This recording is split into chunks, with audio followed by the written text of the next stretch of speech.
See, he, in class, we studied Swan Lake. That's one of the first things that I studied with him, in class. In class? Giselle. Really? Oh, yeah. He'd give you excerpts? Oh, yes, we did da-dum, ba-da-da-da-da-da-dum, da-da-da-da. Oh, yes. Parts of Sleeping Beauty. When I did Sleeping Beauty with Aurora's Wedding, was called, with Ballet Theater, George was there. When I did Bluebird and Aurora, and the Pas de Deux from Aurora with Yuskevich. And George, he loved that score. Oh, that beautiful music. Probably was, for him, the most important. And now this is what we would have in class as part of our training to understand the old classics, because then you take from that and you bring, you know. I must say one wonderful thing at the school was when Dubrovska arrived.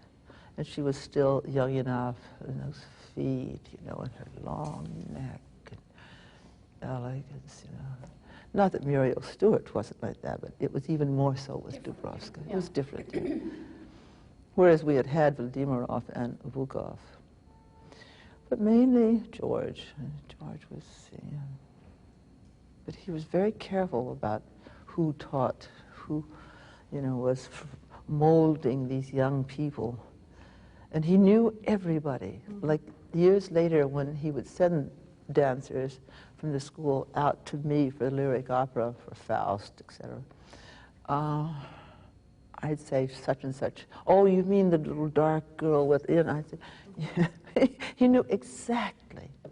Isn't that amazing? Had his eye on. Yeah, but it wasn't just the eye on the one that was going to be the great ballerina, but everyone was carefully nurtured. Carefully nurtured. I mean, look at this. I mean, this, if she can do this in 2 hours, what could she do? I mean, she could do anything. You said he completely retrained you. Oh, completely. Completely. It was interesting. You know, Nijinsky had beautiful feet herself. And Batry, you know, she was round and not thin. By the time I knew her, she must have been, I'm guessing, in her 50s, probably early 60s. But she never insisted upon, you know, the bat entendu, how the foot was placed.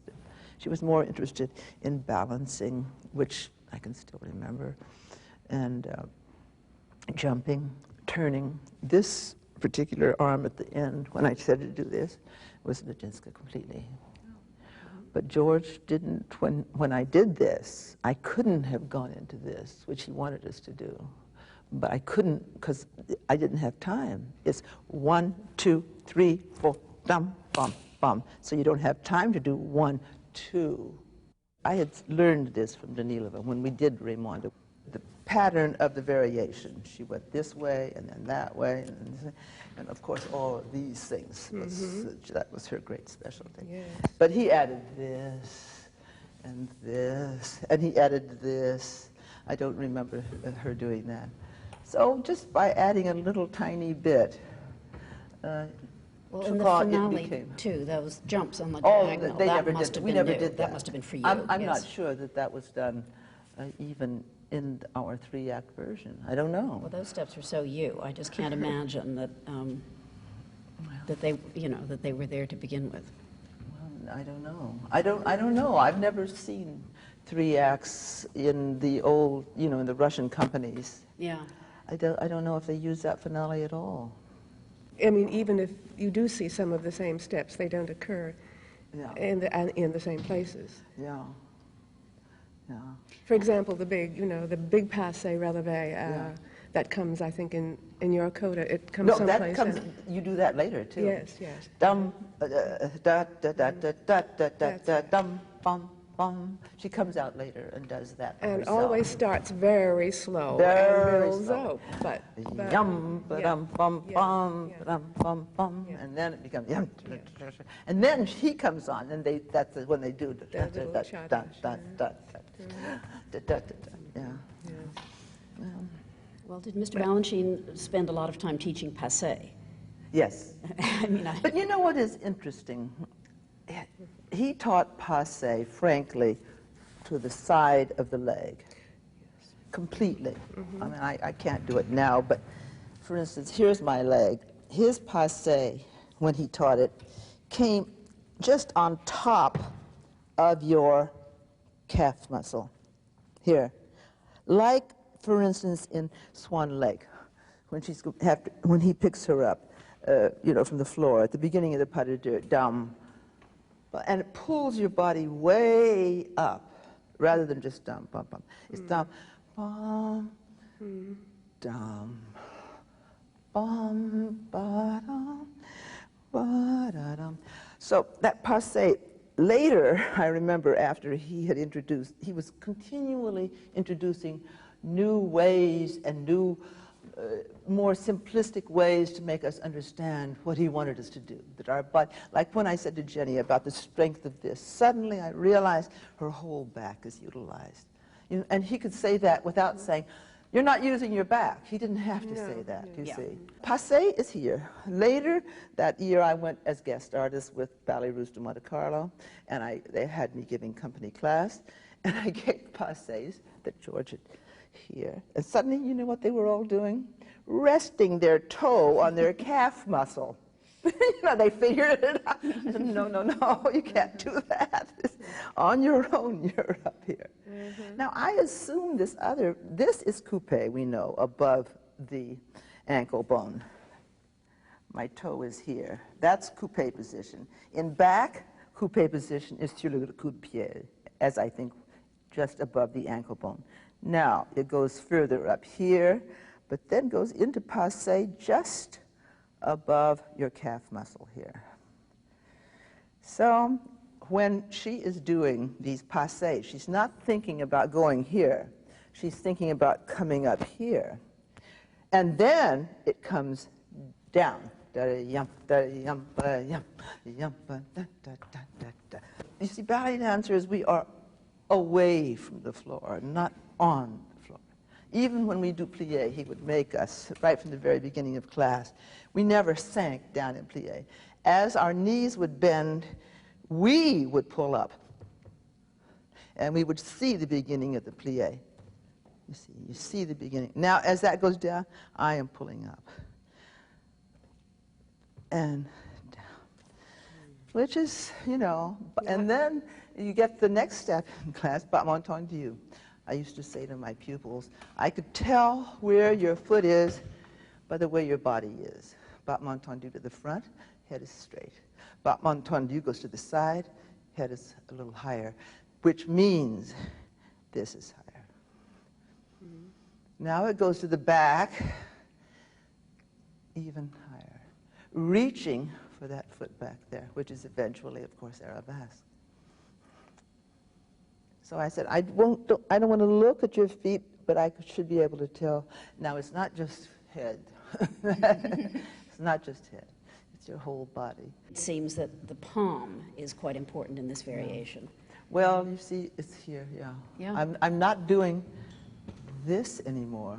No, Now, if I were going to, like in Symphony in C, there's a place when we do this. That's because I'm not spotting my head, so I have nothing to help me but my back. And in Symphony in C, Paris Opera, I'm leaning forward this way, which is interesting. Which is entirely different. It's a different It's picture. fascinating. Yes, it's completely different. Like Sylvia is different. Yeah. There's the same kind of feeling as in the first movement of Symphony in C. Are the arms as strong? The arms, Arlene, are always strong. Always strong. As we are children, we come in and they say, pretend as if you are holding a ball. And I remember your little finger is right in front of your thigh. And if the teacher came along, now this is right from when you walk into class, when you're 7 years old. If the teacher came along and could move it, then you're wrong. So the strength starts, that's basic tenet of classical ballet, or classic ballet, as Lincoln would say. You know, that's it. I think it's just a different way of thinking of arms. We're so used to thinking of soft arms as a concept. that you're romantic ballet, maybe. But they have to look soft. Right, of course. But they're not soft. No, that's a very interesting way of thinking about it. This is what's important. Speaking again of Markova, with you, you have just worked. She was like steel. Yeah. Steel.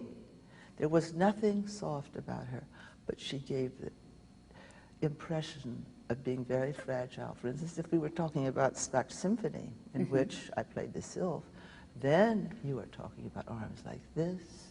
You're talking about arms that go this way and that way, you know.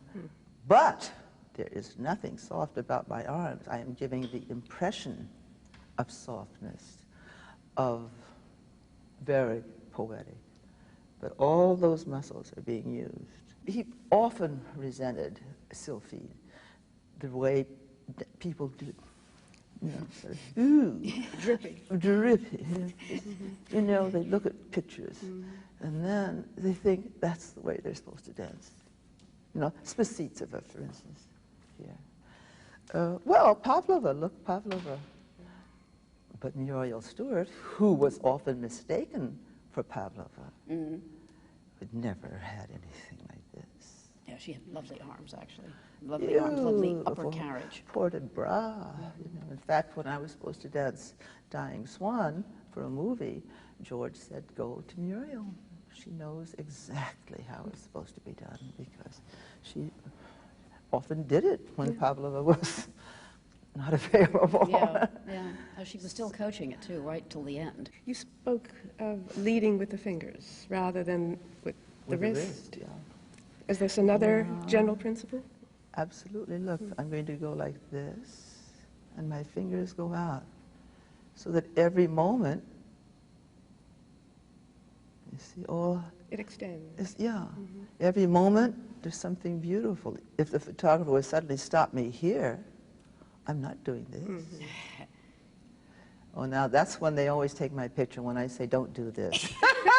That is in the New York Times. It's happened to me so many times. Don't do this. I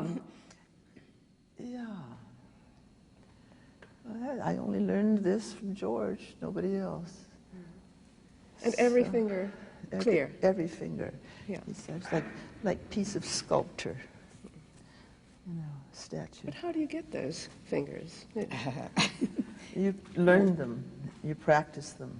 You know. But you see how he could say something so...